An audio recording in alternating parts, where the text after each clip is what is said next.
bienvenue ici. Michel m'a demandé de dire un mot sur ce qu'était l'Académie. À la limite, je n'ai pas besoin de décrire. Hein. J'espère que vous êtes bien assis. Mais sachez que les coussins sont anciens, hein, donc je ne peux pas garantir le confort absolu d'une place à l'autre. Oui, Michel m'a demandé de dire un mot sur ce qu'était l'Académie. L'Académie, c'est quelque chose d'indépendant dans la mesure où les membres de l'Académie sont élus. Hein, il y a 135 membres titulaires. L'élection est ensuite confirmée par un décret du président de la République, mais dans la mesure où on est élu, on est libre de penser et de dire ce qu'on pense que devrait être l'évolution de la médecine en général. Alors, ça va plus loin que la médecine, parce que je dis souvent que la médecine n'est pas une science, elle utilise une démarche scientifique, mais elle repose sur une science fondamentale qui est la biologie, et d'ailleurs aujourd'hui sur d'autres sciences qui donnent des outils à la recherche biomédicale qui sont en train de la transformer. Je dirais qu'il y a 3 missions dans l'Académie. Il y a une mission patrimoniale. Par exemple, il y a une bibliothèque. Hein. Vous avez vu qu'il y a des tableaux. Regardez bien le tableau qui est dans la salle des bustes parce que le Louvre nous l'emprunte pour une exposition. Alors on a pu négocier ça. On leur a demandé de le restaurer, ce qui est leur fonction. C'est un tableau que j'aime bien parce que il est de Charles-Henri Muller. Il a été peint je crois, en 1850. Et c'est Pinel et Esquirol qui libèrent au Kremlin-Bicêtre les aliénés de leur fer. Hein. Donc il s'est quand même passé des choses en 170 ans. Et puis il y a toute une série de manuscrits qui sont accessibles. C'est pour ça que la bibliothèque qui est dirigée par 2 conservateurs des bibliothèques nationales est ouverte au public. Il y a par exemple 135 incunables. Donc il y a vraiment des ressources qui sont importantes. Ça c'est une première fonction. La deuxième fonction, c'est un peu le suivi des avancées de la médecine et de la science. Et il y a toute une série de groupes de travail et de rapports. J'ai compté le nombre de rapports depuis le 1er janvier. Alors, je ne sais pas si c'est bon ou pas bon, mais il y en a eu 20 entre le 1er janvier et le 30 juillet. Et évidemment, c'est du travail derrière, hein, parce que là, je vois certains qui ont fait des rapports. Parce que c'est des groupes de travail qui se réunissent pendant 6 mois, parfois plus. Certains avec une pérennité importante. Quand le Premier ministre Édouard Philippe avait lancé la loi de programmation de la recherche, il y a un groupe de travail sur la recherche qui s'est mis en place et qui a produit à ce jour 4 ou 5 rapports qui essaient d'éclairer les autorités publiques sur où on en est en France dans la recherche et comment il faudrait la faire évoluer. Et ça, c'est notre 3e mission, qui est le suivi des politiques publiques en médecine et en recherche, principalement dans le domaine biomédical.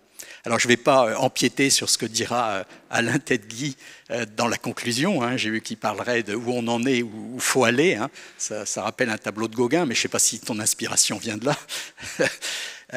On a travaillé là-dessus, hein, et on a été totalement effarés sur les chiffres sur lesquels on est tombé.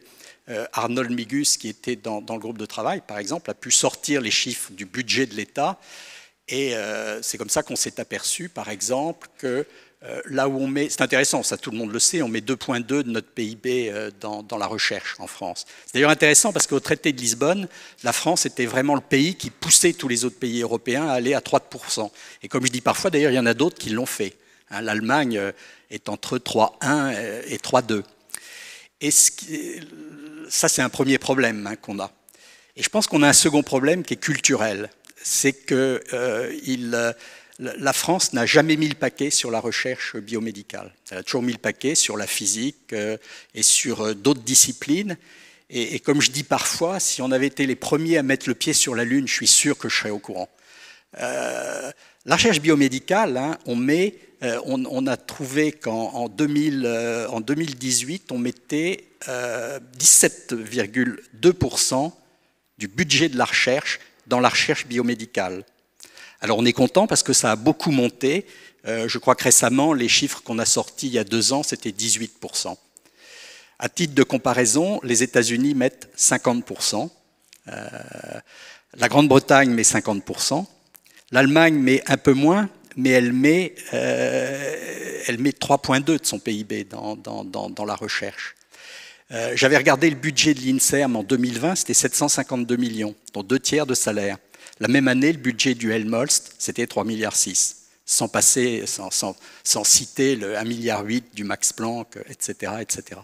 Et donc, on a une action là-dessus. On discute beaucoup avec les cabinets ministériels parce qu'on aimerait que le pays mette plus dans la recherche biomédicale. Mais comme je disais, il y a un problème culturel derrière. On sait bien que le pourcentage de hauts fonctionnaires de l'État en France qui ont une thèse de sciences, c'est moins de 10%, c'est 50% en Grande-Bretagne, c'est 50% en Allemagne, et on a parfois du mal à faire passer ces messages. Mais ce n'est pas une raison de s'arrêter. Donc voilà, je vais me taire parce que je sais qu'Alain en reparlera tout à l'heure. Je pense qu'on a des chiffres qui sont concordants.